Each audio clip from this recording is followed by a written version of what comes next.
जय गुरु जी। शुक्राना गुरु जी। जय गुरु जी। संगत जी, आज हम गुरु जी की असीम कृपा से श्री शिव महापुराण की विधेश्वर संहिता का 12वां अध्याय सुनेंगे। ओम श्री गणेशाय नमः। ओम श्री गणेशाय नमः। गुरुर्ब्रह्मा गुरुर्विष्णु गुरुर्देवो महेश्वरः। गुरुर्ब्रह्मा गुरुर्विष्णु गुरुर्देवो महेश्वरः। गुरुर्साक्षात् परब्रह्म तस्मै श्री गुरवे नमः। गुरुर्साक्षात् परब्रह्म तस्मै श्री गुरवे नमः। मोक्षदायक पुण्य क्षेत्रों का वर्णन। काल विशेष में विभिन्न नदियों के जल में स्नान के उत्तम फल का निर्देश तथा तीर्थों में पाप से बचे रहने की चेतावनी। सूत जी बोले, हे बुद्धिमान महर्षियों, मोक्षदायक शिव क्षेत्रों का वर्णन सुनिए। तत्पश्चात मैं लोक रक्षा के लिए शिव संबंधी आगमों का वर्णन करूँगा। पर्वत, वन और काननों सहित इस पृथ्वी का विस्तार 50 करोड़ योजन है। भगवान शिव की आज्ञा से पृथ्वी संपूर्ण जगत को धारण करके स्थित है। भगवान शिव ने भूतल पर विभिन्न स्थानों में वहाँ के निवासियों को कृपापूर्वक मोक्ष देने के लिए शिव क्षेत्र का निर्माण किया है। कुछ क्षेत्र ऐसे हैं जिन्हें देवताओं तथा ऋषियों ने अपना वास स्थान बनाकर अनुगृहित किया है, इसीलिए उनमें तीर्थत्व प्रकट हो गया है। तथा अन्य बहुत से तीर्थ क्षेत्र ऐसे हैं जो लोगों की रक्षा के लिए स्वयं प्रादुर्भूत हुए हैं। तीर्थ और क्षेत्र में जाने पर मनुष्य को सदा स्नान, दान और जप आदि करना चाहिए, अन्यथा वह रोग, दरिद्रता तथा मूकता आदि दोषों का भागी होता है।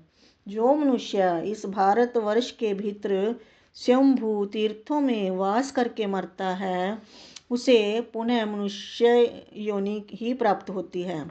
हे ब्राह्मणों, पुण्य क्षेत्र में पाप कर्म किया जाए तो वह और भी दृढ़ हो जाता है। अतः पुण्य क्षेत्र में निवास करते समय थोड़ा सा भी पाप ना करें। जिस किसी भी उपाय से मनुष्य को पुण्य क्षेत्र में वास करना चाहिए। सिंधु और गंगा नदी के तट पर बहुत से पुण्य क्षेत्र हैं। सरस्वती नदी परम पवित्र और 60 मुख वाली कही गई है। यथार्थ उसकी 60 धाराएं हैं।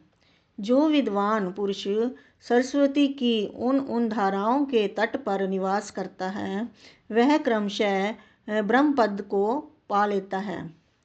हिमालय पर्वत से निकली हुई पुण्य सलीला गंगा 100 मुख वाली नदी है। उसके तट पर काशी आदि अनेक पुण्य क्षेत्र हैं। वहाँ मकर राशि के सूर्य होने पर गंगा की तटभूमि पहले से भी अधिक प्रशस्त एवं पुण्यदायक हो जाती है।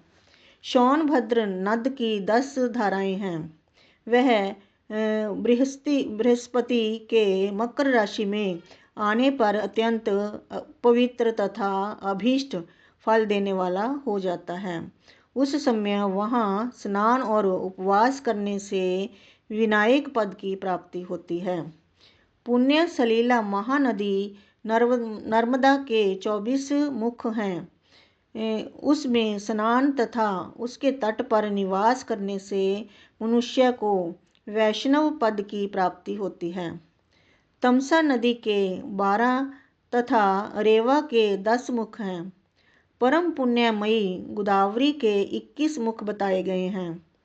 वह ब्रह्म हत्या तथा गोवध के पाप का भी नाश करने वाली एवं रुद्रलोक देने वाली है।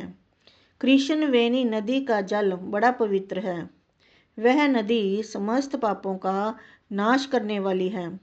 उसके 18 मुख बताए गए हैं तथा वह विष्णु लोक प्रदान करने वाली है। तुंगभद्रा के 10 मुख हैं। वह ब्रह्मलोक देने वाली है। पुण्य सलीला सुवर्ण मुखरी के 9 मुख कहे गए हैं। ब्रह्मलोक से लौटे हुए जीव उसी के तट पर जन्म लेते हैं। सरस्वती, पंपा, कन्याकुमारी तथा शुभकारक श्वेत नदी ये सभी पुण्य क्षेत्र हैं। इनके तट पर निवास करने से इंद्रलोक की प्राप्ति होती है। सह्य पर्वत से निकली हुई महानदी कावेरी परम पुण्यमयी है। उसके 27 मुख बताए गए हैं। वह संपूर्ण अभीष्ट वस्तुओं को देने वाली है। उसके तट स्वर्गलोक की प्राप्ति कराने वाले तथा ब्रह्मा और विष्णु का पद देने वाले हैं। कावेरी के जो तट शैव क्षेत्र के अंतर्गत हैं, वे अभीष्ट फल देने के साथ ही शिवलोक प्रदान करने वाले भी हैं। नैमिषारण्य तथा बद्रिकाश्रम में सूर्य और बृहस्पति के मेष राशि में आने पर यदि स्नान करें तो उस समय वहाँ किए हुए स्नान पूजन आदि को ब्रह्मलोक की प्राप्ति कराने वाला जानना चाहिए। सिंह और कर्क राशि में सूर्य की संक्रांति होने पर सिंधु नदी में किया हुआ स्नान तथा केदार तीर्थ के जल का पान एवं स्नान ज्ञानदायक माना गया है। जब बृहस्पति सिंह राशि में स्थित हो उस समय सिंह की संक्रांति से युक्त भाद्रपद मास में यदि गोदावरी के जल में स्नान किया जाए तो वह शिवलोक की प्राप्ति कराने वाला होता है। ऐसा पूर्व काल में स्वयं भगवान शिव ने कहा था। जब सूर्य और बृहस्पति कन्या राशि में स्थित हों तब यमुना और सोनभद्र में स्नान करें। वह स्नान धर्मराज तथा गणेश जी के लोक में महान भोग प्रदान कराने वाला होता है। यह महर्षियों की मान्यता है। जब सूर्य और बृहस्पति तुला राशि में स्थित हो उस समय कावेरी नदी में स्नान करें। वह स्नान भगवान विष्णु के वचन की महिमा से संपूर्ण अभीष्ट वस्तुओं को देने वाला माना गया है। जब सूर्य और बृहस्पति वृश्चिक राशि पर आ जाएं तब मार्गशीर्ष के महीने में नर्मदा में स्नान करने से विष्णु लोक की प्राप्ति होती है। सूर्य और बृहस्पति के धनु राशि में स्थित होने पर सुवर्णमुखी नदी में किया हुआ स्नान शिवलोक प्रदान कराने वाला होता है। यह ब्रह्मा जी का वचन है। जब सूर्य और बृहस्पति मकर राशि में स्थित हो उस समय माघ मास में गंगा जी के जल में स्नान करना चाहिए। ब्रह्मा जी का कथन है कि वह स्नान शिवलोक की प्राप्ति कराने वाला होता है।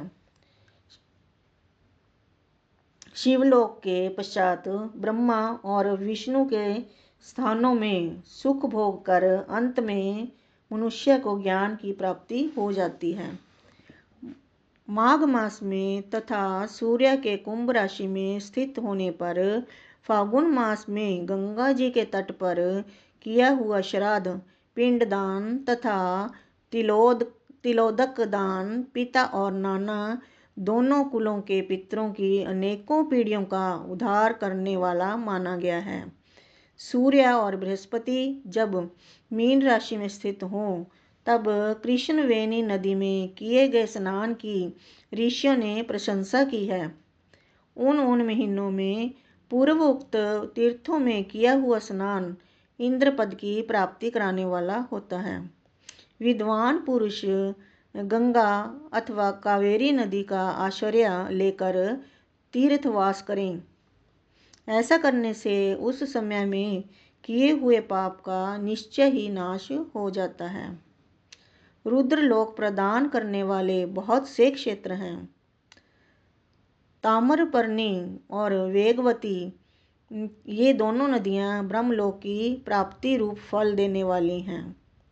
उन दोनों के तट पर अनेक स्वर्गदायक क्षेत्र हैं। उन दोनों के मध्य में बहुत से पुण्यप्रद क्षेत्र हैं। वहाँ निवास करने वाला विद्वान पुरुष वैसे फल का भागी होता है। सदाचार, उत्तम वृत्ति तथा सद्भावना के साथ मन में दया भाव रखते हुए विद्वान पुरुष को तीर्थ में निवास करना चाहिए, अन्यथा उसका फल नहीं होता। पुण्य क्षेत्र में किया हुआ थोड़ा सा पुण्य भी अनेक प्रकार से वृद्धि को प्राप्त होता है तथा वहाँ किया हुआ छोटा सा पाप भी महान हो जाता है। यदि पुण्य क्षेत्र में रहकर ही जीवन बिताने का निश्चय हो तो उस पुण्य संकल्प से उसका पहले का सारा पाप तत्काल नष्ट हो जाएगा, क्योंकि पुण्य को ऐश्वर्यदायक कहा गया है। हे ब्राह्मणों, तीर्थवास जनित पुण्य कायिक, वाचिक और मानसिक सारे पापों का नाश कर देता है। तीर्थ में किया हुआ मानसिक पाप वज्रलेप हो जाता है। वह कई कल्पों तक पीछा नहीं छोड़ता। वैसा पाप केवल ध्यान से ही नष्ट होता है, अन्यथा नष्ट नहीं होता।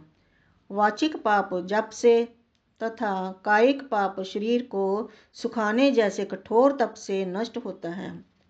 धन उपार्जन में हुए पाप दान से नष्ट होते हैं, अन्यथा करोड़ों कल्पों में भी उनका नाश नहीं होता। कभी कभी अतिशय मात्रा में बड़े पापों से पुण्य भी नष्ट हो जाते हैं। पुण्य और पाप दोनों का बीजांश, वृद्धियांश और भोगांश होता है। बीज अंश का नाश ज्ञान से, वृद्धि अंश का ऊपर लिखे प्रकार से तथा भोग अंश का नाश भोगने से होता है। अन्य किसी प्रकार से करोड़ों पुण्य करके भी पाप के भोगांश नहीं मिट सकते। पाप बीज के अंकुरित हो जाने पर उसका अंश नष्ट होने पर भी शेष पाप भोगना ही पड़ता है। देवताओं की पूजा, ब्राह्मणों को दान तथा अधिक तप करने से सम्य पाकर पाप भोग मनुष्यों के सहने योग्य हो जाते हैं। इसीलिए सुख चाहने वाले व्यक्ति को पापों से बचकर ही तीर्थवास करना चाहिए। इस प्रकार श्री शिव महापुराण के अंतर्गत प्रथम विधेश्वर संहिता में शिव क्षेत्र का वर्णन नामक 12वां अध्याय पूर्ण हुआ। जय गुरु जी। ओम नमः शिवाय। शिव जी सदा सहाय। ओम नमः शिवाय। गुरु जी सदा सहाय। जय गुरु जी।